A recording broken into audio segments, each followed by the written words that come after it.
Seluruh kota merupakan tempat bermain yang asik. Oh senangnya, aku senang sekali. Kalau begini aku jadi sibuk berusaha mengejar kejadian. Assalamualaikum warahmatullahi wabarakatuh. Di sini saya dari kelompok 11 akan menyampaikan materi kami yang berjudul konsep sekolah rumah atau homeschooling. Yang pertama adalah pengertian homeschooling. Secara bahasa, homeschooling berasal dari bahasa Inggris yang berarti sekolah rumah. Homeschooling adalah sebuah sistem pendidikan alternatif untuk anak selain di sekolah. Salah satu pengertian umum homeschooling adalah sebuah keluarga yang memilih untuk bertanggung jawab sendiri atas pendidikan anak-anak dan mendidik anaknya dengan berbasis rumah. Yang kedua adalah penyelenggaraan atau pelaksanaan homeschooling. Penyelenggaraan atau pelaksanaan sekolah rumah atau homeschooling ini sesuai dengan tujuan pendidikan nasional, yang itu adalah mengembangkan potensi peserta didik agar menjadi manusia yang beriman dan bertakwa pada Tuhan Yang Maha Esa, berakhlak mulia, sehat, berilmu, cakap, kreatif, mandiri, dan menjadi warga negara yang demokratis serta bertanggung jawab. Prosedur penyelenggaraan sekolah rumah dapat ditempuh dengan dua cara, yaitu yang pertama adalah sekolah rumah murni dan sekolah rumah bermitra. Selanjutnya yang ketiga adalah homeschooling di Indonesia. Di Indonesia, homeschooling sudah ada sejak lama. Sedangkan pengertian homeschooling sendiri adalah model alternatif belajar selain di sekolah. Tak ada sebuah definisi tunggal mengenai homeschooling selain homeschooling dan istilah home education atau home based learning yang digunakan untuk maksud yang kurang lebih sama. Dalam bahasa Indonesia, ada yang menggunakan istilah sekolah rumah. Ada juga orang tua yang secara pribadi lebih suka mengartikan homeschooling dengan istilah sekolah mandiri. Tapi, nama bukanlah sebuah isu. Disebut apapun yang penting adalah esensinya. Homeschooling berkembang di Indonesia terjadi akibat dari rasa ketidakpercayaan terhadap sekolah formal karena kurikulum terus berubah, ganti materi dan ganti kurikulum, dan dirasakan memberatkan peserta didik.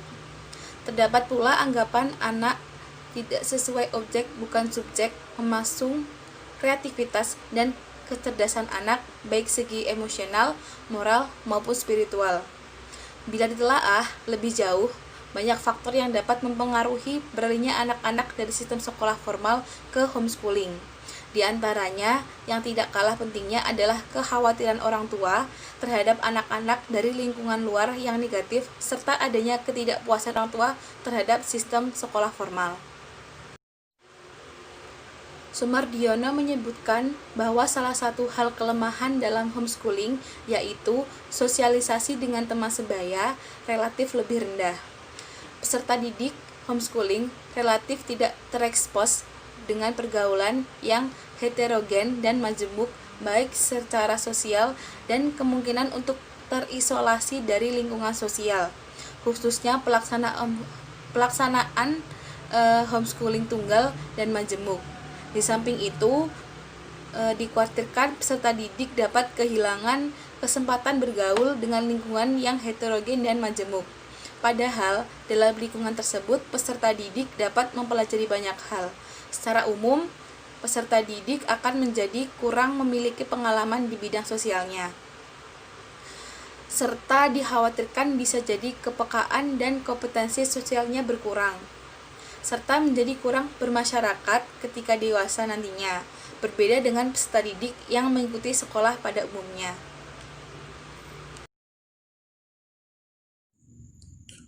Oke, langsung saja. Selanjutnya akan dibahas oleh saya. Karakteristik homeschooling. Secara umum, karakteristik model pendidikan homeschooling dapat diidentifikasikan menjadi beberapa.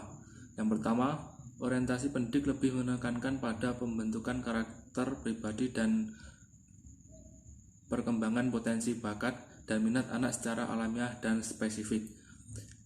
Yang kedua, selanjutnya kegiatan belajar bisa terjadi secara mandiri bersama orang tua, bersama tutor, dan di dalam suatu komunitas.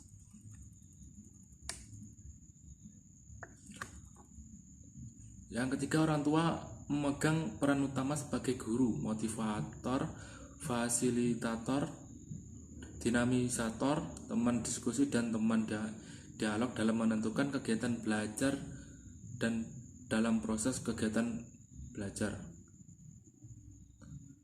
Dan yang keempat, keberadaan guru atau tutor lebih berfungsi sebagai pembimbing dan pengarah minat anak dalam mata pelajaran yang disukainya. Dan yang kelima, adanya fleksibilitas pengaturan jadwal kegiatan pembelajaran atau kegiatan pembelajaran bisa dilakukan pada waktu pagi hari, siang hari, maupun malam hari. Langsung ke selanjutnya, pendekatan homeschooling.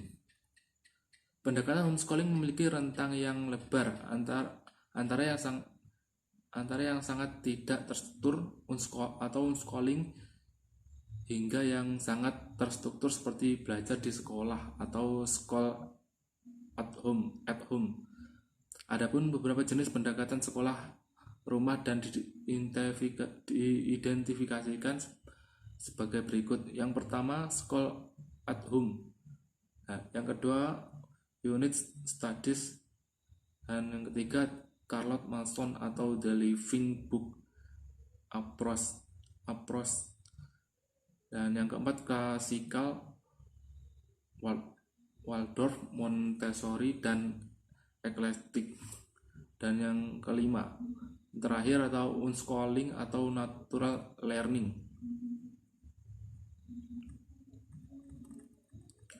Dan yang selanjutnya, manfaat homeschooling.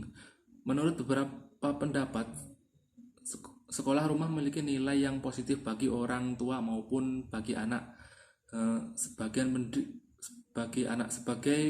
pendidik di rumah, anak akan mendapatkan rasa aman dan kasih sayang yang tulus. Anak juga tidak harus menghabiskan waktu dan tenaga untuk pergi keluar rumah, tetapi dapat memiliki kegiatan sendiri di rumah. Orang tua juga dapat mengikuti perkembangan anak dalam belajar dan mengamati mereka sehingga menjadi individu yang bertanggung jawab.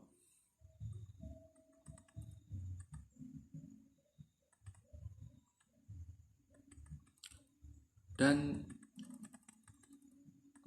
langsung ke pembahasan selanjutnya, persamaan dan perbedaan homeschooling dengan sekolah reguler. Persamaannya adalah yang pertama, sekolah dan homeschooling merupakan model pendidikan anak. Yang kedua, sekolah dan homeschooling bertujuan untuk mencari kebaikan bagi anak-anak. Dan yang ketiga, yang terakhir, sama-sama dapat mengantarkan anak-anak pada tujuan pendidikan.